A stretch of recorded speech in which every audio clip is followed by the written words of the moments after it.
Então tá, Veraça, muito obrigado por me receber nesse dia quente. Isso, é verdade. Queria que tu me falasse um pouco da tua experiência no Diário Popular, quando é que tu entrou e quanto tempo tu ficou lá no jornal. Eu tive duas passagens pelo Diário. A primeira foi como estagiário, em 2006. Eu já estava cursando jornalismo na Católica. Surgiu uma vaga para fazer estágio no esporte, um pouco antes da Copa do Mundo. Aí eu entrei como estagiário, fiz um período ali cobrindo esporte local e tal, e fiz toda a cobertura de Copa do Mundo, um caderno especial que o Diário fazia na época, eu fiz junto com o Álvaro Guimarães, toda a cobertura de Copa. E aí no fim de 2006 eu saí, pedi para encerrar o meu estágio lá, estava no final da faculdade, fui me dedicar. E aí voltei depois de um bom tempo, já tendo trabalhado em assessoria de imprensa, em política, voltei em 2017 e aí fiquei até 2023, nesse período de 2017 a 2023. Aí eu fiz de tudo um pouco, aí eu entrei como repórter de geral, né, cobrindo notícias da cidade como um todo, tudo que é pauta que surgia. Depois de um tempo passei para repórter de política, depois para editor de política, e nos últimos 3 anos eu fui um dos coordenadores de redação e depois editor-chefe. E como é que era o ambiente de trabalho, a questão de convivência com os colegas, convivência com a chefia, convivência com leitores, com, sei lá, pessoas que... Alguém que poderia não gostar de algum tipo de matéria. Nos últimos anos, especialmente, a convivência com leitores sempre se tornou mais tensa, porque o acirramento político acabou que, né, jornalista passou a ser uma categoria um pouco mais perseguida, né? Mas falando especificamente sobre a convivência dentro do jornal, a redação do Diário Popular sempre foi um ambiente muito bom de se trabalhar, porque havia um coleguismo ali, uma vontade de cobrir as pautas realmente muito grande, e era um ambiente onde dificilmente a gente tinha briga, desentendimento, até porque o período, especialmente o que eu trabalhei, quando eu entrei em 2017, eu fui o último CLT contratado do Diário Popular. 2017? 2017, eu fui o último CLT. Depois de mim, pelo menos na redação, eu não tenho conhecimento de ninguém mais ter entrado como CLT. Porque pegou justamente o período que a redação começou a encolher. Então foi um período em que, ao mesmo tempo que se abateu uma crise sobre o jornal e a redação começou a encolher, o grupo se uniu mais. Sim. Então era um ambiente muito bom de trabalhar por isso. A gente sabia que tinha dificuldade ali, mas que, enfim, a responsabilidade por colocar a notícia na rua era do grupo cada vez menor. Então, se a gente ficasse discutindo coisas que não levavam a lugar algum, a gente ia mais se atrapalhar do que conseguir cumprir a nossa missão de botar o jornal na rua. Então, o ambiente de trabalho entre os colegas sempre foi muito bom. E tinha ali sempre era um ambiente bom também por conta de misturava pessoas experientes que estavam ali no jornal há 20, 30 anos e que pegaram grandes fases do jornal e que sempre foram meio que guias para os que estavam chegando. E aí quando chegava uma gurizada nova também se integrava, entendia o funcionamento, e havia sempre essa colaboração assim de formar. O Diário também se enxergou muito sempre como um formador de jornalistas em Pelotas. Sim.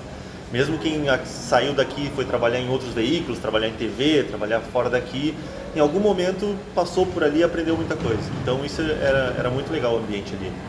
Com a direção, eu posso dizer que eu tive 2 momentos, assim. Nunca foi uma relação ruim, para começar, nunca foi uma relação ruim, sempre foi uma relação de respeito, sempre houve reconhecimento pelo meu trabalho e eu respeitando muito a missão da direção, né? Porque por mais que haja conflito de interesse, a gente tem que entender que um tem a responsabilidade de gerir o negócio e o outro tem a responsabilidade de produzir notícia e fazer jornalismo, né? Mas enquanto eu fui repórter, a minha relação era obviamente um pouco mais afastada da direção, né? Conhecia as pessoas, mas tu não tinha um contato mais direto. A partir do momento que tu te torna editor, bom, tu passa a ter reuniões praticamente diárias, tu passa a discutir questões que são mais delicadas praticamente o dia todo, havia um choque de ideias. Então a partir dali se tornou uma relação que não era uma relação ruim, mas era uma relação que ao mesmo tempo era cansativa, desgastante, né? Porque eu falo por mim, mas acho que todo jornalista ele gosta de ir atrás da notícia, né? De produzir conteúdo, de gerar notícia. Então, a partir do momento que tu deixa de ser um pouco o repórter para ser mais o gestor do grupo de redação, tu passa a produzir menos conteúdo e mais gerenciar a produção de conteúdo e essas relações entre redação, gestão do jornal, interesses políticos, interesses comerciais, interesses empresariais, reclamações dos leitores, tudo isso acaba passando por ti. E tu pega bem a transição do impresso pro digital. Como é que isso se fez lá no Diário? Como é que foi essa transição? Ela foi no primeiro momento, ela demorou, ela não foi feita? Como é que... Sempre foi uma transição que não foi de fato para o digital. O que acontece? Durante um bom tempo, o Diário Popular teve apenas um site que replicava o que saía no impresso. Né? Então, a edição do dia saía, no outro dia alguém pegava os textos e jogava para o site e era isso. Eu entrei em seguida que o jornal tinha feito um remodelamento disso, colocado no ar um site novo, mais dinâmico, tinha contratado alguns profissionais para lidar somente com web. O Leandro Lopes tinha ido para lá e tinha criado ele passou a ser editor web, então ele tinha criado um núcleo ali que produzia vídeo reportagens, então havia um investimento um pouco maior em produção de conteúdo digital de fato. Mas ao mesmo tempo que havia isso, no momento em que o jornal passou a enfrentar uma crise financeira mais grave, ter que encolher suas equipes e ter que reduzir pessoal, foi justamente o digital que acabou sendo mais prejudicado. Porque o entendimento era de que o que pagava as contas e o que tinha assinantes era o impresso, então não havia por que manter uma equipe inchada, na visão deles, ou uma equipe maior, digamos assim, mais robusta no digital. Então se reduziu o digital. Então havia alguns conteúdos exclusivos para o digital, mas muito menos do que deveria, e começou a andar na contramão.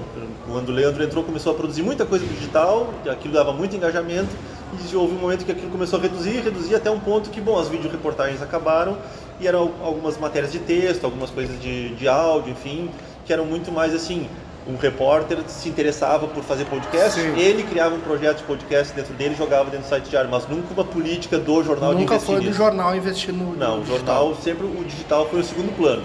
O impresso era negócio, o digital quando, digamos assim, quando havia possibilidade, tempo, recursos, era investido, senão segurava. Que estranho isso. E qual foi a tua reportagem assim que tu olha e, isso aqui me dá orgulho? Sabe que assim, eu sempre gostei muito da cobertura política, e eu acho que um dos papéis do repórter, por mais que algumas pessoas acham que o repórter tem que simplesmente narrar, simplesmente o nu e cru que está ali, e a pessoa que está lendo, que interprete, eu acho que o repórter, especialmente, ele tem um papel importante de interpretar os fatos. Porque, ao contrário do leitor que está muitas vezes tendo acesso àquilo ali pela primeira vez, o repórter ele convive com aquilo, ele tem contato com as fontes, ele está entendendo o que se passa nos bastidores.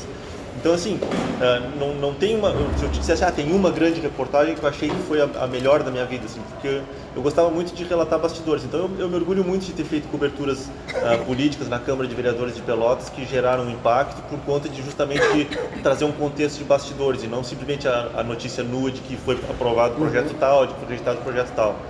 E uma dessas matérias, que inclusive rendeu processo para o jornal, fui citado, teve processo até que depois acabou sendo encerrado num acordo, mas foi quando ocorreu um caso de violência política de gênero contra uma vereadora na Câmara de Pelotas, a vereadora Fernanda Miranda. Isso foi, eu não me lembro se 2018, 2019, uma coisa assim, mas houve um caso em que eu já vinha notando que havia uma certa discriminação contra as vereadoras mulheres, não só a Fernanda, todas, quando subiam à tribuna e iam falar, havia um burburinho e os vereadores homens nunca prestavam atenção no que elas falavam, o que elas propunham sempre era alguma coisa de segundo plano, né?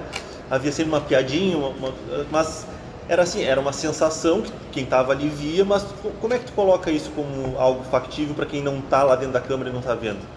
Então eu passei durante um bom tempo que eu ia na Câmara, eu passei a anotar. Então, olha, no dia tal hora, a vereadora subiu à tribuna e os vereadores fizeram isso. Passei a anotar. Aquilo como uma anotação para mim. Eu disse, em algum dia talvez isso me seja útil. E aí houve um episódio em que a vereadora subiu na tribuna, deu a casa se a vereadora Fernanda subiu na tribuna e outros vereadores viraram as costas para ela e começaram a falar piadinhas e debochar do que ela estava falando. E ela confrontou esses vereadores, né, reclamou que eles estavam rindo e tal, e aí passou um xingamento para ela, tu acha que a gente não tem mais o que fazer para prestar atenção no que tu fala, nada do que tu fala nos interessa, enfim. A vereadora obviamente se sentiu muito ofendida, chorou, enfim, aquilo deu uma baita discussão, deu uma baita reação, e eu joguei aquilo no jornal no outro dia, mas por sorte, ou por né, por ter me prevenido, eu tinha todos os episódios então documentados. Eu tinha o dia que aconteceu, com que vereador aconteceu, e as sessões eram filmadas. Então qualquer coisa, se alguém dissesse que não tinha acontecido aquilo de ter dispersado a sessão quando uma vereadora estava na tribuna, aquilo estava documentado. Jogar, tá filmado, e eu levei aquilo para a edição do dia seguinte, inclusive documentando. Fiz uma tabela com os dias em que aconteceu, com que vereador aconteceu, então não tinha como... Não tinha o que... Né? Mas a partir daquilo ali... o debate sobre violência política de gênero na Câmara de Pelotas ganhou força, porque foi pauta de jornal que nunca tinha sido, porque outras vereadoras mulheres se solidarizaram, porque alguns vereadores homens reagiram, uns não sabiam como reagir porque não queriam ficar de mal com seus colegas homens também. Então, a partir daquele momento, eu acho que eu levantei um debate importante. É uma reportagem que eu me orgulho muito de ter feito. Legal. Tu falou que o Diário ele era uma escola para os jornalistas, né? Sim. Tu acha que a velha escola de jornalismo ela se perdeu, ela permanece, mudou? Eu acho assim, às vezes as pessoas acham que se fazia jornalismo, o jornalismo é o que se fazia antigamente. Sim. Eu acho que jornalismo é jornalismo sempre. Tu muda a plataforma, mas eu acho que jornalismo ele consiste em tu apurar com seriedade, ter boa relação com as fontes, trabalhar com o máximo de imparcialidade possível, sabendo que ninguém é totalmente imparcial, mas com o máximo possível, e isso não se perde. É uma questão de interesse do jornalista. Assim como antigamente tinha jornalistas ruins que tinham interesses, que misturavam os seus interesses com os das fontes, hoje também existe, né? A diferença é que antigamente não tinha rede social e talvez isso não fosse tão exposto, e havia uma sensação de que o poder do jornalismo impresso, do jornalismo de TV, que era mais tradicional, era muito maior do que hoje. Hoje as pessoas podem contestar mais. Mas eu acho que o bom jornalismo ele não depende da velha escola ou da nova escola. O jornalismo é uma, digamos assim, uma ciência que ela se faz com propósitos e com métodos de fazer que são muito claros. Na verdade, assim, a gente, como eu te disse, a gente era uma marca muito forte, a gente sempre imaginou que seria difícil fechar, era difícil imaginar fechar, porque a gente sempre achava, uma marca tão forte como essa, em algum momento alguém vai aparecer, vai investir, talvez não seja com essa gestão, mas o jornal vai continuar com a marca com outra pessoa.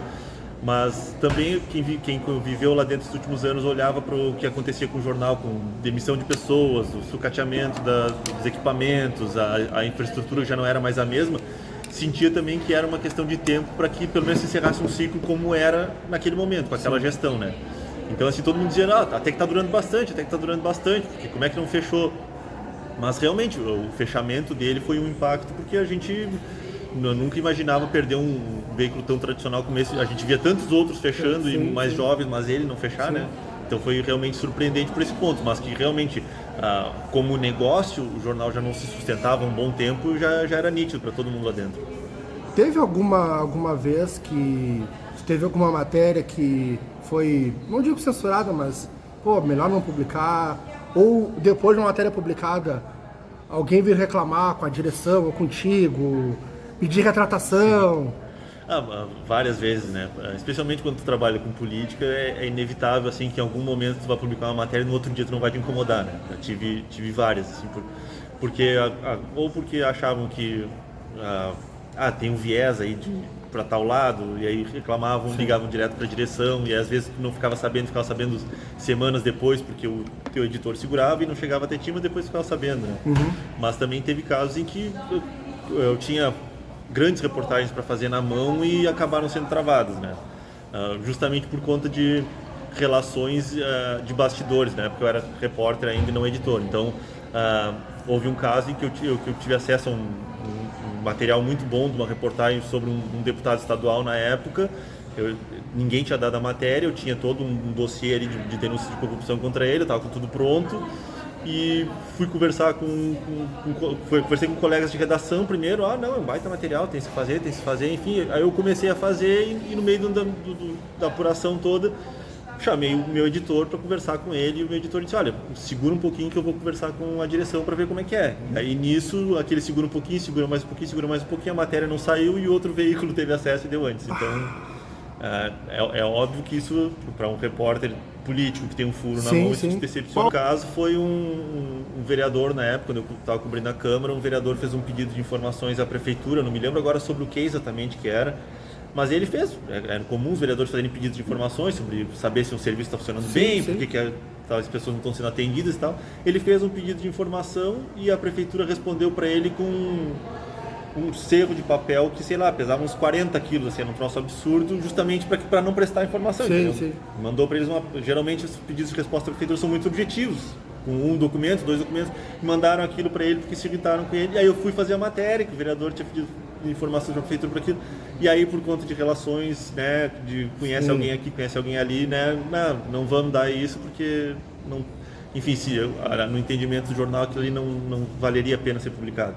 Então são coisas que às vezes tu tem na mão e trancam, né? Tu, enquanto era editor, tu tentou fazer algo para renovar o jornal, uma presença maior no YouTube, o site ter vídeo reportagens e outras coisas? Como editor de política, eu fiz durante um bom tempo um podcast de política dentro do jornal. Então, uma vez por semana eu gravava, editava, aí é que é aquela dificuldade, né? Tudo era eu fazia por conta. Então eu gravava as entrevistas, editava, jogava nos canais de distribuição ali, no Spotify, enfim. Só que chega um momento em que tu tá trabalhando horas demais naquilo e tu acaba, né, não tá recebendo por aquilo e tá prejudicando outros pontos do teu trabalho. E depois, como editor-chefe do jornal, o jornal tinha, por incrível que pareça, uma estrutura completa de estúdio dentro da redação. Então tinha câmeras robóticas, tinha computador, ilha de edição, ilha de áudio, tudo isso tinha. Tinha tudo isso. Pois é. E nós queríamos colocar isso no ar. Então elaboramos projetos para comprar outros equipamentos, conseguimos financiamento através de parceria com o Google e Facebook, que depois acabamos o jornal não levando adiante, mas nós conseguimos isso, passamos uma baita etapa do processo seletivo. Então a nossa ideia justamente era isso, era ter mais conteúdo digital, porque nós tínhamos equipamento e outros nós tínhamos conseguido financiamento para adquirir. Só que por conta justamente disso, do entendimento do jornal de que, bom, a gente não consegue vender esse produto não é o que paga a conta, o nosso foco hoje tem que ser investimento, porque não adianta nós ter só os equipamentos. Eu sustentava que, bom, só os equipamentos com uma equipe enxuta como a gente tem hoje, a gente não consegue fazer. Então a gente vai ter que contratar pelo menos uma pessoa que saiba lidar com isso na parte técnica e ter repórteres para a gente poder cobrir quem vai estar no impresso para trazer as pessoas para o digital também, né? Então nunca houve esse investimento, mas a tentativa existiu e existiam os equipamentos, por incrível que pareça, mas não era o foco do negócio. Que loucura. E um momento mais difícil, assim, uma reportagem difícil, ou um momento difícil de redação? A gente passou alguns momentos difíceis no meu período de editor, principalmente porque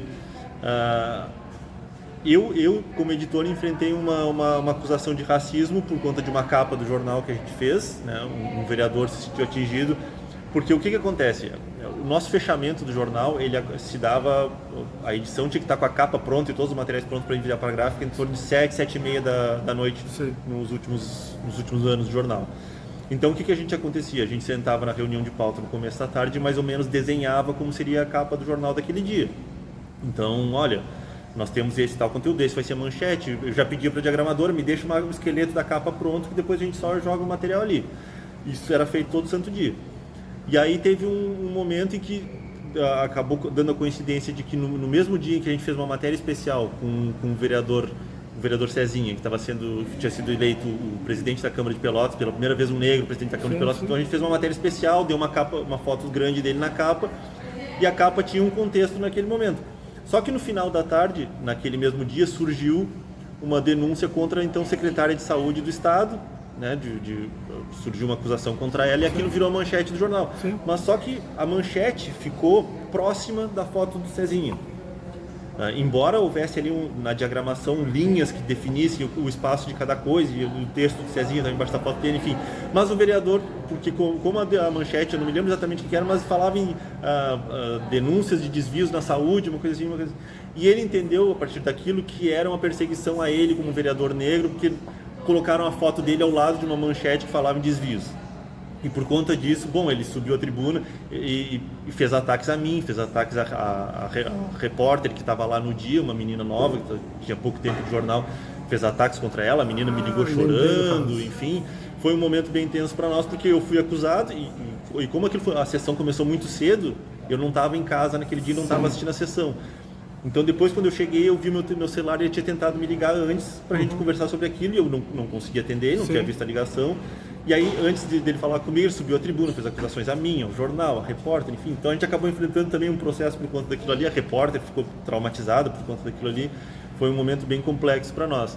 Então sempre teve momentos muito tensos assim dentro da redação que a gente passava por isso, né? Às vezes um desgaste muito grande na relação, mas infelizmente o jornalismo, né, tu tem que fazer escolhas, a gente não podia deixar de dar aquela matéria, ela entrou na última hora, nós não tínhamos como refazer toda a capa para tirar o vereador dali. Também eu acho que não seria justo tirar ele dali, porque era uma notícia de destaque, ele como vereador presidente, a gente tentou dar um destaque para ele, infelizmente ele não compreendeu dessa forma. Lembrei desse caso agora, foi com a Rafaela. Rafaela, isso. Tá, eu lembrei. Esse caso depois acabou gerando nota da Associação de Brasileiro de Jornalismo, sim. várias associações e sindicatos se manifestaram por causa do ataque que ela sofreu na Câmara. Loucura, eu lembrei desse caso. Tu acha que ainda tem lugar pro jornal impresso numa cidade, não só numa cidade como Pelotas, mas de forma geral, assim? Cara, eu acho que sim. Tem público? Tem público. É um público cada vez menor, mas acho que tem público. E eu acho que o público, especialmente em Pelotas, ele é cada vez menor, até porque, talvez eu esteja errado, mas eu defendia dentro do Diário Popular justamente o investimento no digital, porque eu acho que é um ciclo de público, de audiência, que tu tem que construir público. Sim.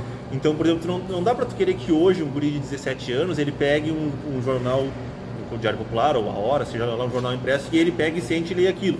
Mas conforme a pessoa vai ficando mais velha, ela vai sentindo necessidade de aprofundar nos conteúdos. Aquilo que está só nas redes sociais não vai ser mais suficiente para ele vai querer aprofundar. E talvez o jornal impresso seja essa profundidade. Então eu acho que tu constrói público a partir disso. Tu vai tendo o leitor criando ele no digital, mas oferecendo diversas plataformas para ele até que ele chegue no impresso. Eu acho que nunca vai ser como foi antes de Diário Popular ter, sei lá, 20, 30 mil, 50 mil assinantes, né? No final o Diário Popular tinha 4.500 assinantes, por exemplo. 4 mil? 4.500, 5 mil. Bastante. Mas perto do que já Sim, foi, perto do que já foi, mas... era muito pouco. Se tu pensar numa cidade de 300 mil habitantes, numa região de 1 milhão de habitantes, o jornal que era um jornal da região, era pouco. Né? Mas enfim, eu acho que existe esse público. É que é uma plataforma hoje que ela é cara, né? Porque o papel é muito caro. Sim. Mas eu acho que tu não pode abrir mão dela justamente por isso, porque há uma coisa muito forte, que inclusive eu escrevi sobre isso quando o Diário Popular fechou, que é o caráter de documento que um jornal impresso e que uma publicação em papel tem, seja ela uma revista, um livro. Ele é um documento muito mais perene, muito mais forte do que uma publicação num site, numa rede social. E a gente pega isso, por exemplo, quando tu vai ver a questão da enchente, essa última que teve. O Diário Popular fechou logo depois da enchente. Mas o documento que todo mundo se recorreu nesse período todo para saber como é que tinha sido o enfrentamento à enchente lá de 1941, eram os jornais impressos da época que estavam documentados. E hoje, se tu pegar o Diário Popular, a cobertura que ele fez da enchente do ano passado, de maio, o Diário Popular ele fez uma cobertura totalmente online, justamente porque como havia um isolamento das estradas, o jornal que vinha impresso de Porto Alegre não tinha como chegar aqui, então a cobertura toda digital. No momento que o Diário Popular fechou, houve ali um mês que o site foi tirado do ar. Porque, fechamos o negócio, não tem por que manter. Toda a memória daquele período de reportagem, de documentação histórica, da dificuldade das pessoas, da cidade como a cidade enfrentou, se perdeu. Depois, diante da pressão, até o Diário colocou o site no ar. Mas se amanhã depois o Diário tira o site do ar... Ainda está no ar? Eu não sei, estava no ar. Estava no ar. Mas já há um tempo no acesso. Mas ele tinha ficado no ar justamente por conta disso. Mas se amanhã depois a família, os gestores do negócio entendem, não tem por que a gente pagar essa hospedagem desse conteúdo, esse site no ar, porque não é mais o nosso negócio. E tiram do ar, olha quanta informação se perde da cidade ali, quanta cobertura, quanta documentação histórica se perde. Então o papel ele tem essa vantagem, digamos, dentro do digital, que ele não se perde. Tu documentou, tu guardou na biblioteca lá, ele vai estar lá para consulta sempre, né?